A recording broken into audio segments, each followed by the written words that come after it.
Bonjour, bonjour, cher peuple gabonais. Il est présentement 11h10 ici à Blois-Chambord. Nous sommes aujourd'hui le dimanche 19 janvier 2025. Je suis votre humble serviteur, le docteur Wilfried Okumba Kamitatou Lenni Landjogo. Ce matin, je dépose mes valises chez son Excellence, M. Brice Clotaire Oligui Nguema, le président de la transition. Monsieur le Président, je m'excuse pour les rangements. Veuillez me recevoir chez vous. Excellence, le pouvoir est sacré et on ne joue pas avec le pouvoir, Monsieur le Président de la transition. Voyez-vous, je n'ai pas dormi toute la nuit parce que je me rends compte que vous êtes victime d'un coup d'État intellectuel. Et je suis plus que convaincu qu'il y a des forces d'inertie qui mettent des organes pour vous empêcher de dérouler votre ambition pour le Gabon. Parce que je ne peux pas comprendre, et je ne peux pas me l'expliquer, que les marches tout azimut qui ont été organisées par les membres de votre famille paternelle se soient soldées par des flops. Et Excellence, ça donne l'impression que vous êtes un homme seul et que finalement, tout le bruit là, c'est pour rien du tout.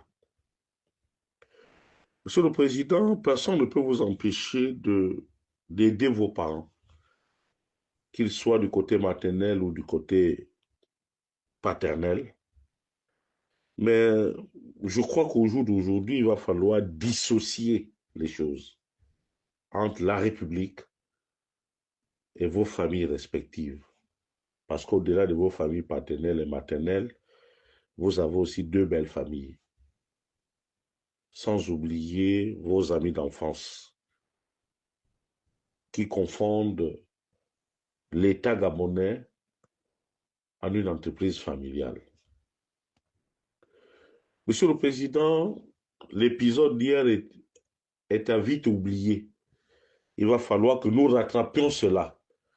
Et pour rattraper cela, nous avons besoin aussi de votre concours. Votre concours parce que il y a trop de détournements aujourd'hui au Gabon. Vous vous souvenez, lorsque vous avez bien voulu me faire monter sur l'estrade lors de votre passage à Paris en juin dernier, vous avez vu l'attitude belliqueuse de Maïs Mouissi, qui se plaignait que j'aurais dit dans l'un de mes audios qu'il avait détourné plusieurs milliards et avait commencé à acheter des maisons et à construire, à faire tout son blabla. Vous avez dû le recadrer et aujourd'hui, l'histoire me donne raison. Monsieur le Président, vous avez ouvert la boîte de Pandore. Il y a trop de détournements et les Gabonais sont dubitatifs. Vous êtes arrivés avec la bonne volonté, mais vous êtes absorbés par l'affairisme et par ce que l'on peut appeler une négligence d'État. Pour essayer de donner de la force à ce que vous faites, pour essayer de nous donner la possibilité de vous porter à la tête de ce pays, il va falloir que vous posiez plusieurs actes. Il va falloir, dans un premier temps, mettre tous les détourneurs de fonds publics en prison, Monsieur le Président.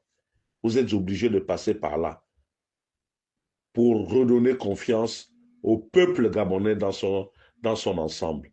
Si vous ne le faites pas, c'est dommage. C'est vous-même qui allez passer à la case de si je savais. Et les faits sont têtus aujourd'hui. On sait désormais que Charles Mbaye a détourné, Loïc Ndinga Moudouma a détourné, Maïs Mouissi a détourné, Pascal Sifon Goué a détourné outrageusement au ministère du Tourisme. Les 4 milliards que vous avez mis à sa disposition n'ont servi qu'à l'embourgeoiser lui-même. Donc, Monsieur le Président de la Transition, les Gabonais attendent des mesures fortes. Parce qu'il n'y a pas de raison, Monsieur le Président, avec votre amour pour les Gabonais, que l'école gabonaise ne marche pas, que l'université ne marche pas, que nos hôpitaux soient des mouroirs, que la sécurité sociale soit aux oubliettes, que les travaux publics soient dans les mains d'un apprenti sorcier. Monsieur le Président de la Transition, voici la réalité des faits. Et l'autre aspect du problème, c'est que nous qui sommes vos parents, moi je me définis comme étant un membre de votre famille maternelle, puisque je suis du Haut-Ogooué comme notre maman. Et de l'autre côté, vous êtes 50% du Wellington. Donc vous avez vos parents paternels là-bas. Il va falloir désormais que nous chassons dans nos milieux naturels respectifs. C'est-à-dire que nous qui sommes du Haut-Ogooué, nous devons mettre les organes pour que le Haut-Ogooué se lève et puisse vous accompagner vers des lendemains meilleurs. Il en va de même pour les Wellingtonois. Maintenant, les autres villes, Monsieur le Président, dans chaque ville, il y a toujours un leader. Dans chaque ville, il y a les gens qui sont porteurs d'espoir. Il va falloir compter avec eux.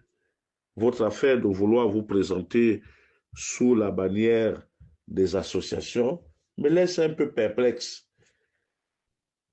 Je souhaiterais que l'on revoie cette stratégie.